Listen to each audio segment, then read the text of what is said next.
We'll be preparing unripe plantain chips. Yeah, these are my ingredients: my unripe plantain, my vegetable oil, salt. Now I begin to prep my plantain. I cut off the tips, the top and bottom like this, you can see, and I pierce the knife through the plantain from top to bottom, and I use my hands to peel the back. You can see I already washed these plantains, and I washed my hands thoroughly because I'll be using my hands. Now you see this, it came off as I tried pulling it out, and I cut that black part out because I don't want it in the chips. Then I repeat the same process with the next plantain and also next till I finish everything. You can see, look at this particular plantain. It gave me tough time because I tried peeling it, but it wasn't coming off. Yeah, you may experience this whenever you're peeling an unripe plantain. See, so I use my knife to pierce through. But when you are doing this, please be careful not to cut your hands. After much struggle, I finally peeled it.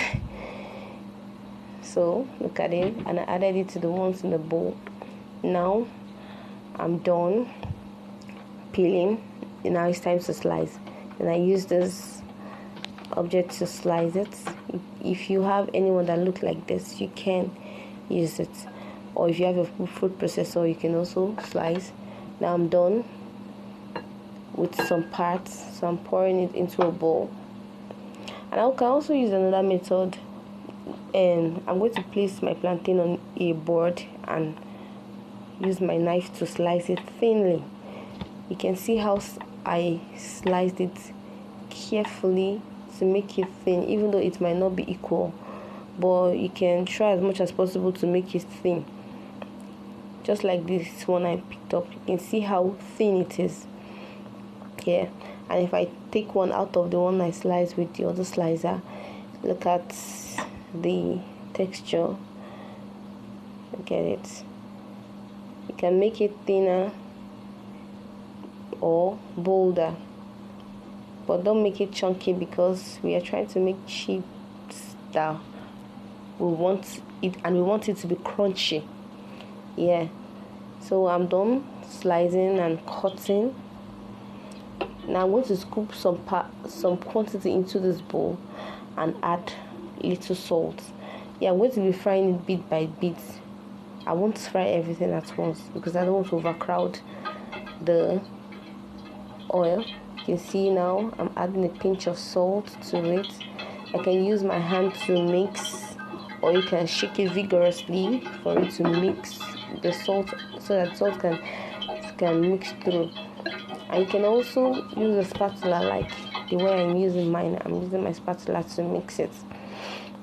Now, after placing my oil on fire, the oil is very hot now, and I added my chips, the sliced plantains, you can see, and I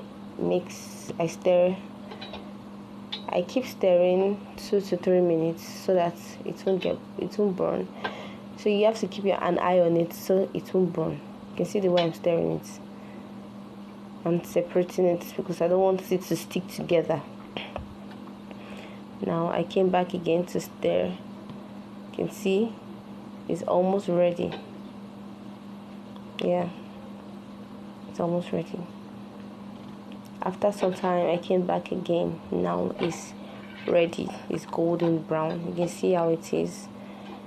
When you see, even as you are stirring it, you feel the crispiness, the way it hits the spoon, the sound and all of that. Then I take it out of the oil so that it won't burn. You can see I'm taking it out. You can put it in your paper towel or you sieve to take out the excess oil. Now, after scooping it out and make sure everything is out, then I repeat the process again by adding the next batch take note that whenever you are doing this, don't add the salt to every part of the plantain chips, like the sliced plantain that you already kept, you've already done. Because if you add salt to everything, moisture will begin to form on it and to prolong the frying process. So I would advise you take a little quantity and add salt to it before frying. Now my chips is ready. That's my Ziploc bag. I'll be packing it in here. You can put it in an airtight container, but I'll be putting mine in the Ziploc bag. You can see, to avoid air and moisture, so it won't become soft, because I want it to be crispy for a long period of time. Look at it. I break this. You see, so crunchy and delicious. Thank you for watching my video. See you in my next video.